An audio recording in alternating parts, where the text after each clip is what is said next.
પત્નીના અવસાન પછી ત્રિકમજીની જિંદગીમાં એક નવો જ ફેરફાર જોવામાં આવ્યો.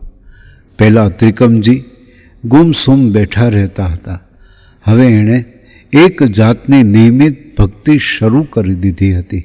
સવાર સાંજ ખેતીના કામમાંથી ફુરસદ મેળવી ભજન કીર્તન કરવા માંડી પડતા. મનને ભજન તરફ વાળ્યું. ક્યારેક ખેતરમાં હળ ચલાવતા ચલાવતા ત્રિકમજી ભજન લલકારતા. આમ ચારે કોર મૂંગી ઊભેલી દિશાઓને જાણે અચાનક વાચા ફૂટી નીકળતી. મનના જોગીએ હજુ કોઈ પાકો નિશ્ચય નહોતો કર્યો કે પોતે શું કરવાના છે.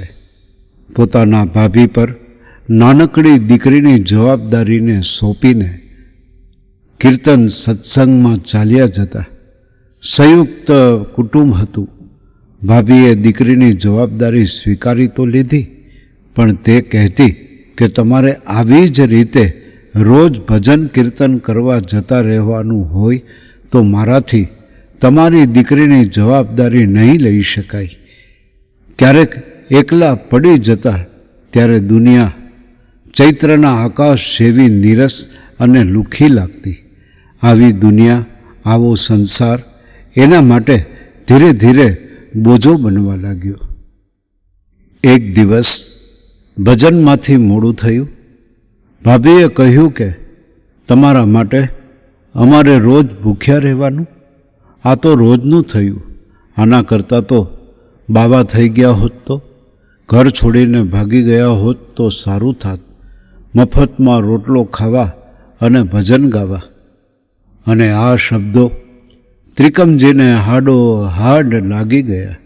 આખી રાત મનોમંથન ચાલ્યું અને હવે આ ઘરમાં એક દિવસથી વધારે રહેવાય નહીં એમ વિચારી ઘર છોડી ચાલ્યા જવાનો નિર્ણય કર્યો.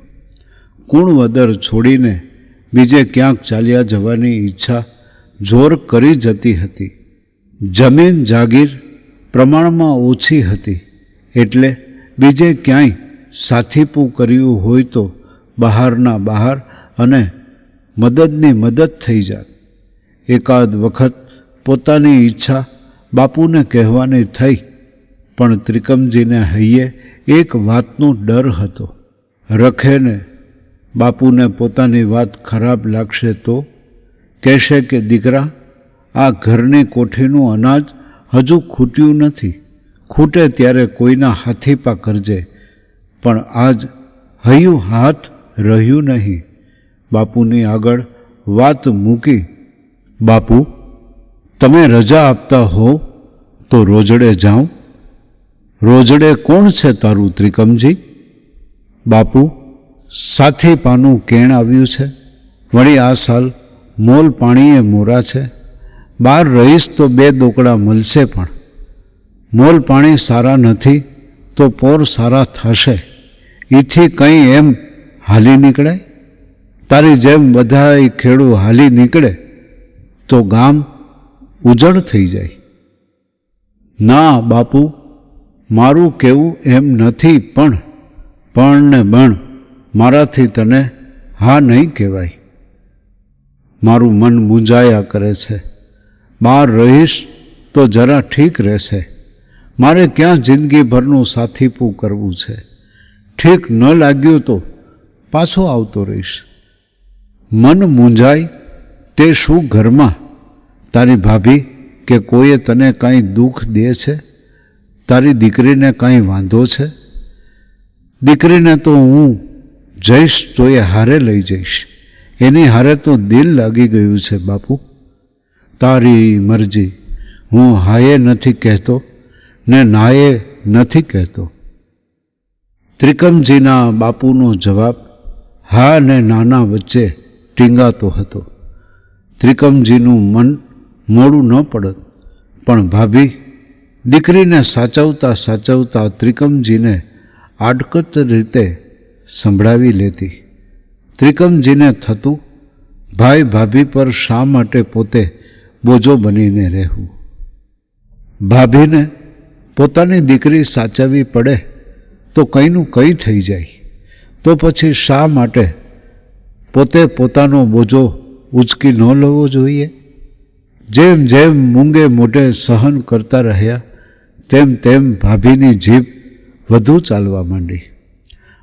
આ તો મફતમાં ખાવું અને ઉપરથી ભજનિયા કરવા. આમ ભજનિયા ગાઈએ એને ભગવાન મળી જવાનો હતો, જેથી ત્રિકમજીને હાડ હાડ અગ્નિ લાગી ગઈ.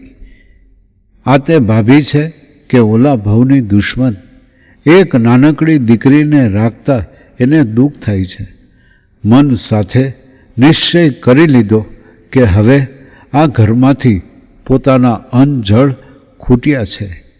એક દી પણ વધુ રહેવું પાલવે એમ નથી.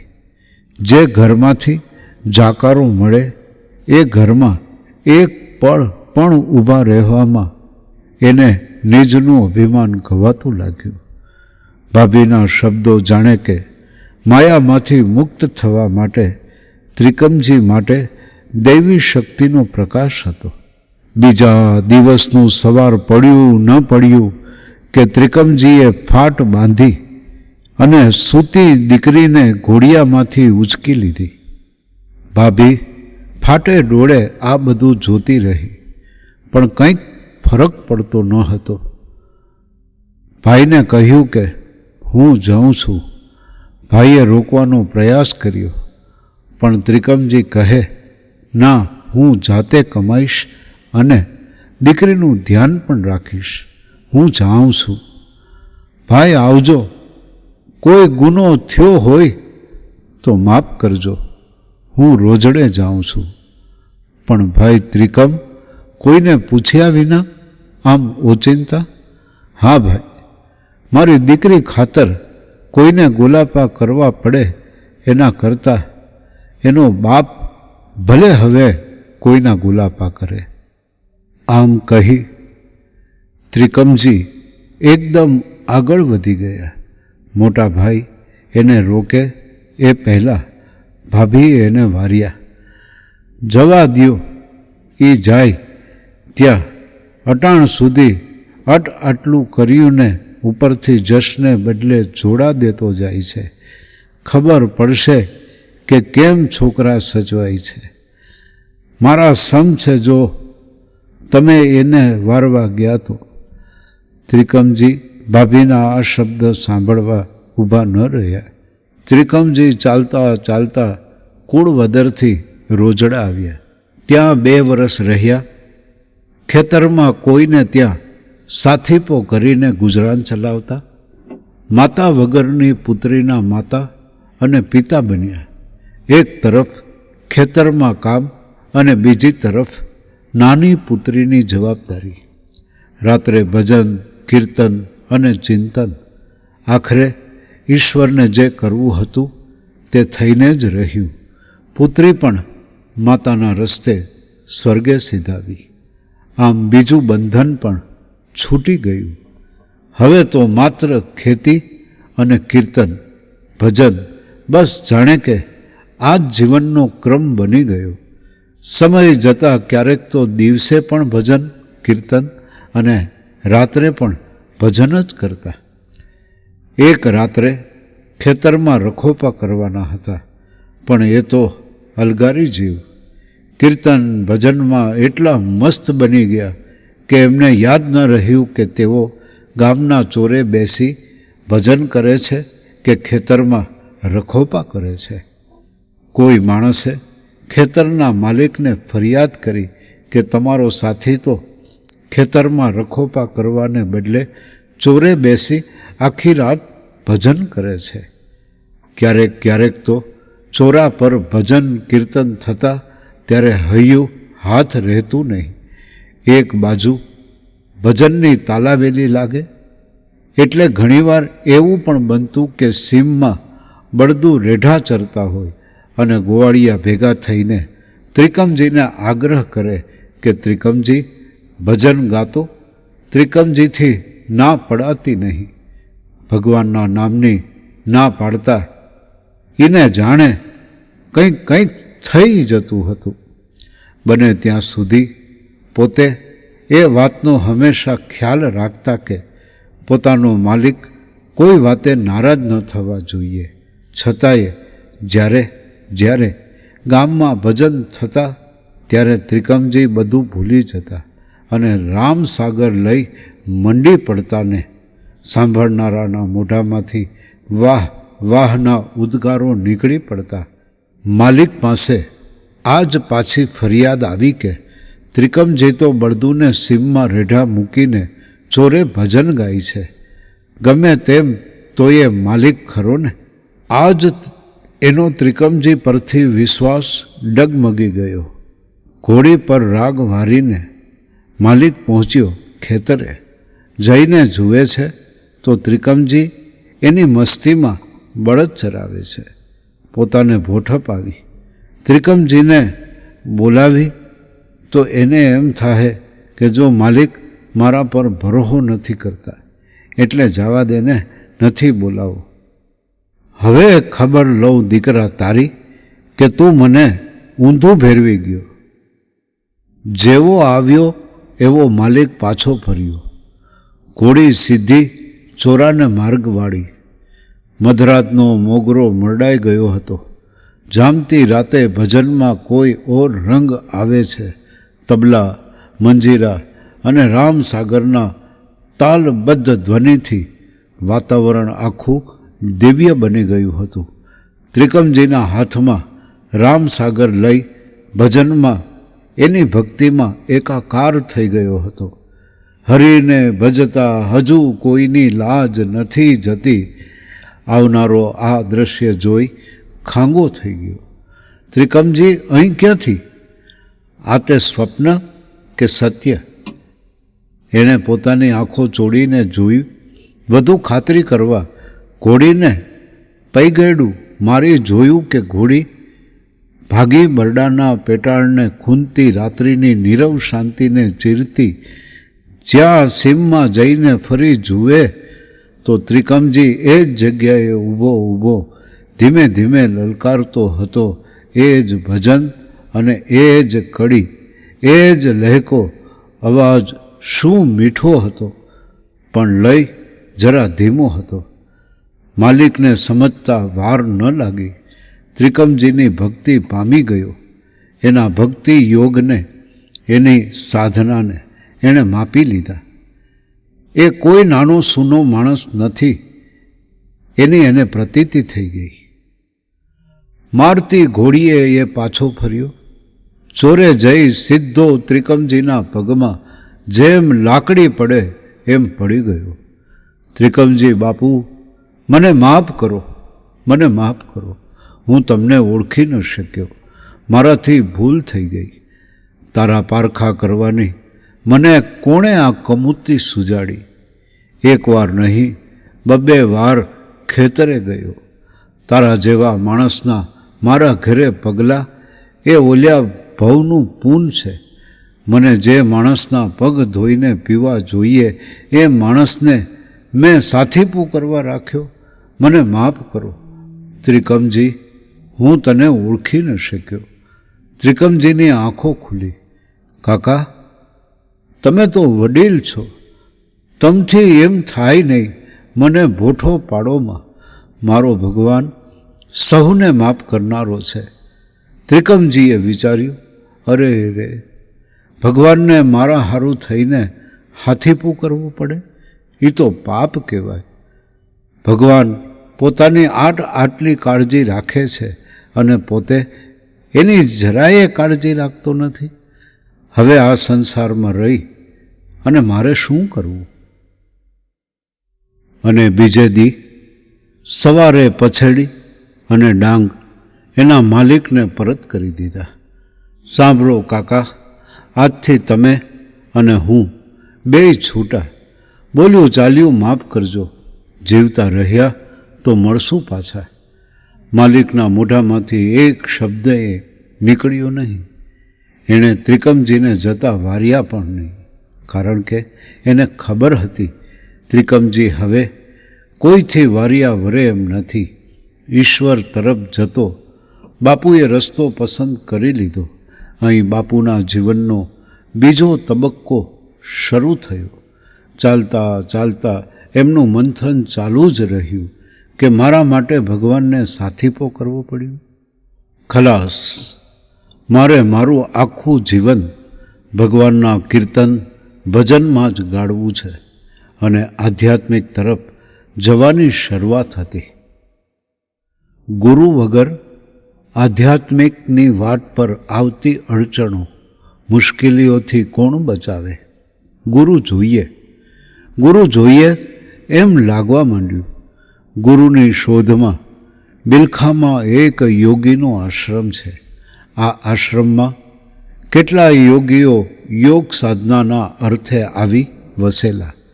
એના સંચાલક હતા પરમ પૂજ્ય પ્રાતસ્મરણીય નથુરામ શર્મા. સ્વભાવે ભારે કડક, આમ સેવાભાવી, સત્ય, નિષ્ઠ અને દયાળુ હતા. આશ્રમ માટે અમુક જાતના ચોક્કસ નિયમો બનાવેલા, પણ એ વાતનો એ હંમેશા ખ્યાલ રાખતા કે બનાવેલા નિયમોનું યોગ્ય પાલન થાય છે કે નહીં. કોઈથી નાની સરખી પણ ભૂલ થવી ન જોઈએ, કારણ કે એ માનતા કે ભૂલ માણસ ત્યારે જ કરે છે જ્યારે પોતાને સોંપેલા કામમાં બેધ્યાન બને છે. આ આશ્રમને દરવાજે એક દિવસ એક ગામડીઓ આવી ઊભો. સાંજ ઢળવા આવી હતી. તહારના મેદાનમાં યોગી શ્રી નથુરામ શર્મા એમના નિયમ મુજબ બધાને ઉપદેશ આપી રહ્યા હતા. ઉપદેશ ચાલુ હોય ત્યારે કોઈથી ઊં કે ચા ન થાય, ન આ બાજુ જોવાય ન તે બાજુ જોવાય. ગામડીઓ દરવાજે ઊભો રહ્યો. કંઈક એવી જ ઈચ્છાઓ એ કે પરવાનગી મળે પછી જ અંદર પગ મૂકવો. સાંજની સભા પૂરી થઈ. શ્રી નથુરામ મહારાજ એની એ જ જગ્યાએ બેઠા રહ્યા. એણે જોયું કે દરવાજે કોઈ અબોધ ગામડીઓ ઊભો છે, પણ એના મોઢા પર એક જાતનું તેજ જગારા મારતું હતું. ઈશારો કરી અંદર બોલાવ્યો. કોણ છે? ક્યાં રહેવું? સવાલ થયો. કાળા માથાનું માનવી રહેવું આ ધરિત્રી પર જેવો સવાલ થયો એવો જ જવાબ મળ્યો. અહીં આવવાનું કારણ? ગુરુદેવના ચરણોમાં રહેવા. આશ્રમની જિંદગી એ કોઈ સુવાળી સહેજ નથી ભૈલા. તું તો હજી જવાન છે. બરાબર વિચાર કરી લે. એનો વિચાર કરીને જ આવ્યો છું. ભારે પડશે હા ભૈલા. ખમવાની મારામાં ત્રેવડ છે. આંગ તૂકના છેલ્લા શબ્દમાં વિશ્વાસનું ધરખમ વજન હતું. નથુરામ પામી ગયા કે આ માણસ જે બોલે છે એ કરીને જ દેખાડશે. દેખાવ ઉપરથી ભલે ગામડીઓ હોય, પણ એ આત્મા મામૂલી નથી. પૂર્વ જન્મનો ભૂલો પડેલો કોઈ યોગી આ ધરતી પર ફરી અવતર્યો હોય એવો જાણે એને ભાસ થયો અને આશ્રમમાં રહેવાની પરવાનગી મળી ગઈ. પરંતુ અહીં આવ્યા પછી એના મનની અશાંતિ જરાય ઓછી થઈ નહીં. રસ્તો શોધનારા રસ્તાની વચ્ચે વાડ મૂકતા આવે એવું લાગ્યું. પોતાની મતીના દરવાજા બંધ કરીને બીજાની મતી અનુસાર આગળ વધવામાં એને જોખમ દેખાણું. સૌએ પોતાનું કામ હાથે કરવાનું હતું. એ વાત એને પણ ગમી. અમુક કામના વારા રાખવામાં આવ્યા હતા. આવા બંધાયેલ કામમાં કોઈથી નાની સરખીએ ભૂલ થઈ જતી તો નથુરામજી એની ધૂળ કાઢી નાખતા. ત્રિકમજીને પણ એ જ ડર હતો કે પોતાની કોઈ નાની સરખી ભૂલ થઈ ગઈ તો એ ડર જ્યાં સુધી મનમાંથી નહીં નીકળે ત્યાં સુધી પોતે કદાચ ભૂલ કરી બેસશે ને બન્યું પણ કંઈક એમ જ. અને એક દિવસ શાકભાજી લેવા જતાં ત્રિકમજીથી હિસાબમાં 4 આનાની ભૂલ થઈ ગઈ. ભૂલ તો દેખીતી રીતે બહુ નાનીશી હતી, પણ નથુરામજીને મન એ હિમાલયથી પણ મોટી હતી. બધાની વચ્ચે એના નિયમ મુજબ ત્રિકમજીને ધધડાવી નાખ્યા. બીજો કોઈ હોત તો ત્રિકમજી એ ઈંટના જવાબ પથ્થરથી આપ્યા હોત, પણ નથુરામજી તો એના ગુરુ અને ગુરુની સામે કેમ બોલાય? એ માનમાં ને માનમાં એ મૂંગે મૂઢે બધું સહન કરી લીધું. એ આખો દિવસ પોતે આશ્રમમાં રહ્યા નહીં, બહાર જઈ કાળી મજૂરી કરીને એ આખા દાડાના મહેનતાણાના બદલ ફક્ત પાવલી આપવામાં આવી. સાંજે એ પાવલી શ્રી નથુરામજીના ચરણમાં જઈ ધરી દીધી. ત્રિકમજીને એના તરફથી કોઈ શાબાશીની જરૂર ન હતી. બે શબ્દો વખાણના પણ સાંભળવા નહોતા. પોતાથી થયેલી ભૂલ પોતે સુધારી હતી એ વાતનો એને સંતોષ હતો. ત્રિકમજીની ઊંઘ કોઈએ છીનવી લીધી હતી. ચાંદો ઢળતો હતો, રાત ભાગતી હતી. બીજી બાજુ નથુરામજીના હૈયામાં એ કંઈક ઉથલ પાથલ થતી હતી. જિંદગીમાં કદાચ પહેલીવાર એને પોતાની ભૂલ સમજાણી. આવી રીતે બધાની વચ્ચે અપમાનિત નહીં કરવો જોઈતો હતો આ છોકરાને. 4 આનાનો સવાલ નહોતો, પણ એ 4 આના મેળવવા પાછળ છોકરાએ જે મહેનત લીધી એને પોતાના શબ્દો પોતાને પરત કર્યા હતા. એટલે જ તો બીજે દિવસે સવારે શિષ્યને દોડાવ્યો કે ત્રિકમજીને બોલાવી લાવો. શિષ્ય દોડીને ગયો, પણ ત્યાં ત્રિકમજી નહોતા. એની પથારી ખાલી પડી હતી. કંઈક એવો જ સંદેશો કહેતો હતો કે એમાં સુનારો તો ક્યારનો અદૃશ્ય થઈ ગયો છે. આકરા અને ચુસ્ત નિયમોમાં બંધાઈને 6 મહિના ત્યાં રહ્યા. ખૂબ આકરી કસોટી સહન કરી, પણ ક્રોધ હજુ છૂટ્યો ન હતો. કેટલીક વાતો એવી હતી પોતાને ગમતી ન હતી, પણ તેઓ પોતાના પર સંયમ રાખતા. બિલખાની ધરતીને છેલ્લા રામ રામ કરી ત્રિકમજીએ ગિરનારનો પંથ લીધો. હજારો સાધુ સંતોના તીર્થધામ જેવો 12 ગામમાં પથરાયેલો ગિરનાર પોતાને પણ ક્યાંક આશરો દેશે એવી ઊંડે ઊંડે ત્રિકમજીને શ્રદ્ધા હતી. મસ્તરામ તો પોતાની ધૂનમાં આગળ વધી રહ્યો હતો. ત્રિકમજી એક વિચારમાં ખોવાય છે.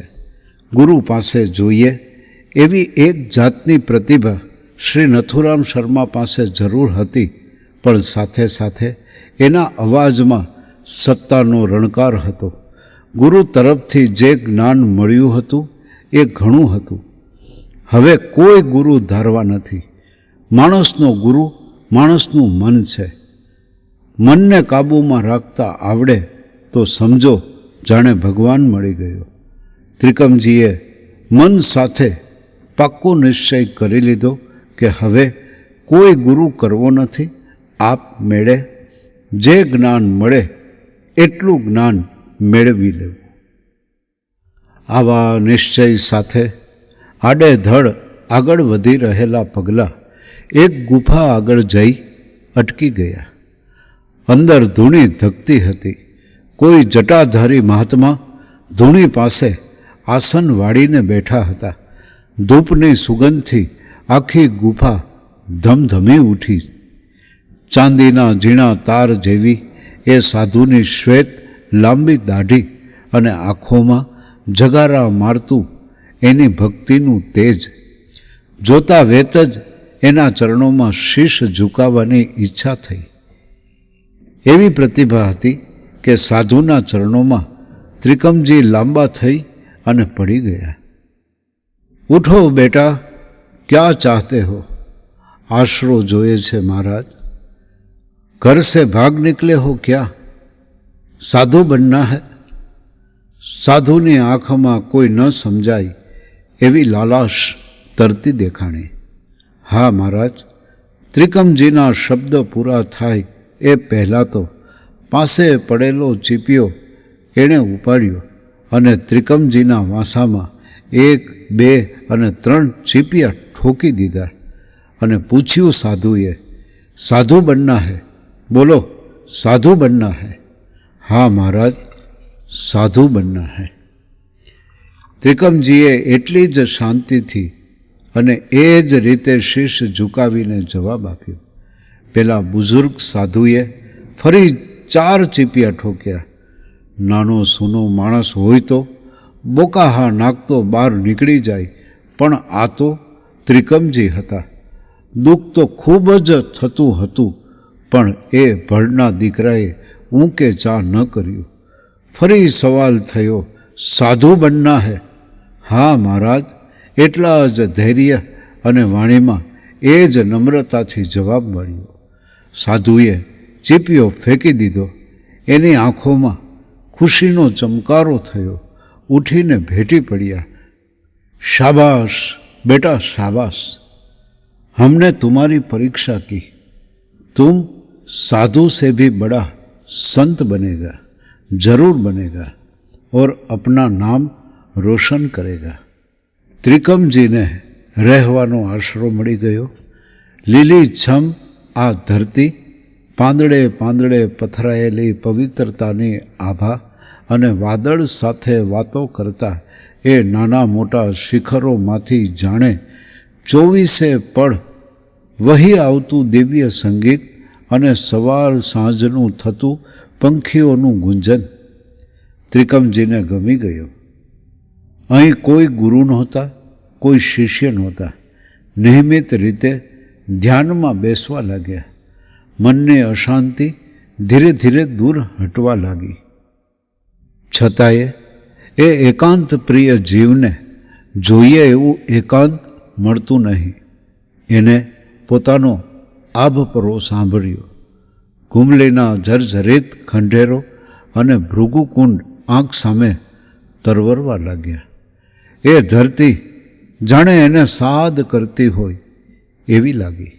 એ બુઝુર્ગ સાધુ પાસે પોતાની ઈચ્છા એ વ્યક્ત કરે એ પહેલાં જ સાધુએ કહ્યું, બેટા तुम उदास रहते हो. કંઈ નહીં महाराज, तुम हमसे छुपाते हो. तुम यहाँ से जाना चाहते हो अपनी जगह पे, हमको मालूम है. जाओ उधर जाके साधना करो. ભલે બાપુ. ત્રિકમજીનું હૈયું આફરીન પોકારી ઉઠ્યું. એ બુઝુર્ગ સાધુ એના દિલની વાતને પારખી ગયો. હવે કોઈની મંજૂરીની જરૂર નહોતી. એ ચરણોમાં શીશ નમાવી ત્રિકમજી શ્રદ્ધા, આત્મબળ અને સંતોષનું ભાથું બાંધી એના આભ પરે ચાલી નીકળ્યા. ગ્રીષ્મનો મધ્યાહન તપતો હતો. લૂ કહે મારું કામ. ધરતી આખી તામ્ર વર્ણી બની ગઈ હતી. કુંબલીના જર્જરિત ખંડેરો ઉપર ચકલું એ ફરકતું નહોતું. આ વખતે એક અજાણ્યો વ્યક્તિ ભૃગુકુંડે આવી ઊભો. ચડાક ચડાક આવતા ચાખડીના તાલબદ્ધ અવાજે સામેના ઉમરાના ઝાડ નીચે અડધો જાગતો અને અડધો ઊંઘતો પડ્યો રહેલો રબારી જાગી ગયો. ડોલ સીંચી પાણી કાઢ્યું, કોગળા કર્યા અને પાણીના 2-3 ઘૂંટડા પીધા. તળાવમાં સ્નાન કર્યું અને પોતાની નાનકડી પછેડી ધોઈ ત્યાં સુધી પેલો રબારી આ બધું જોતો રહ્યો.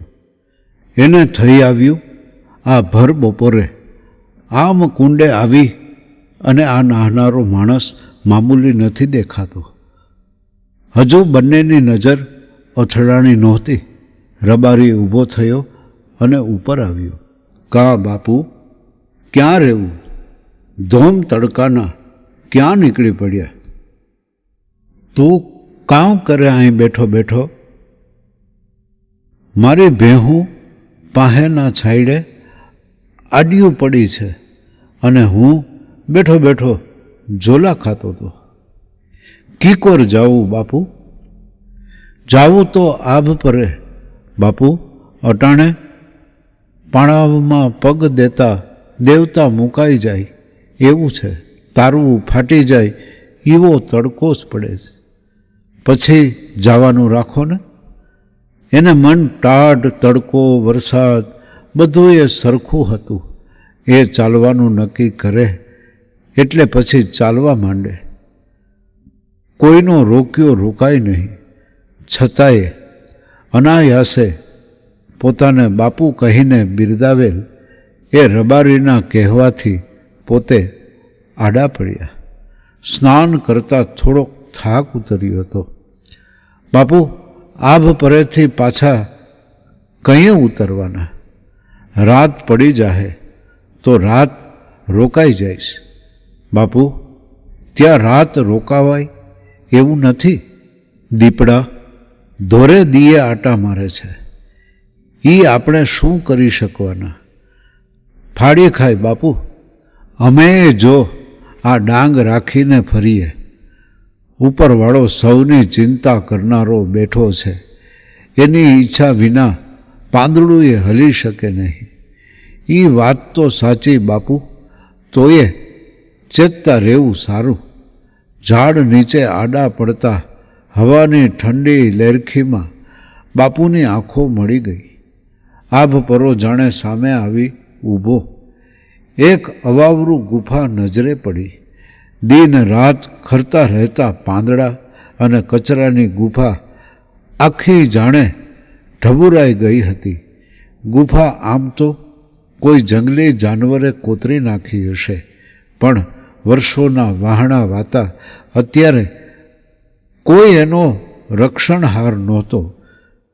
ગુફાની અંદરથી કોઈને કાંઈ ન સમજાય એવો અવાજ આવતો હતો.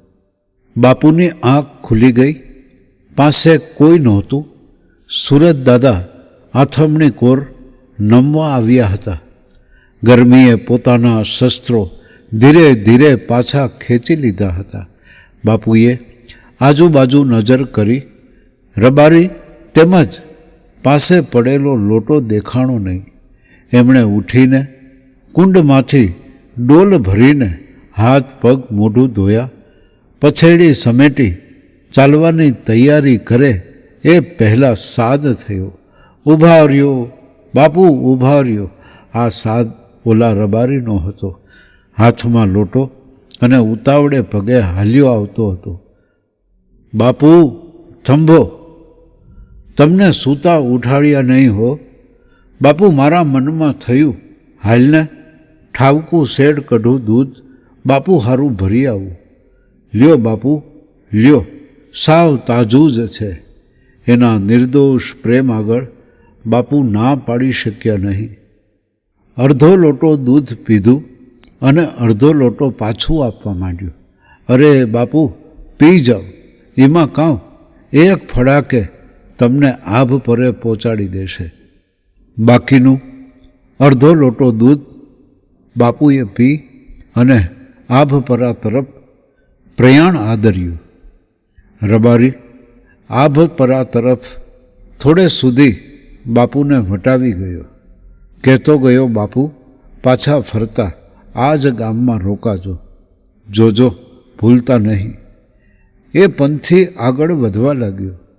રબારીને ક્યાં ખબર હતી કે આભપરાનો યોગી એકવાર ચડ્યો એ પાછો એમ જલ્દી ઉતરવાનો નથી.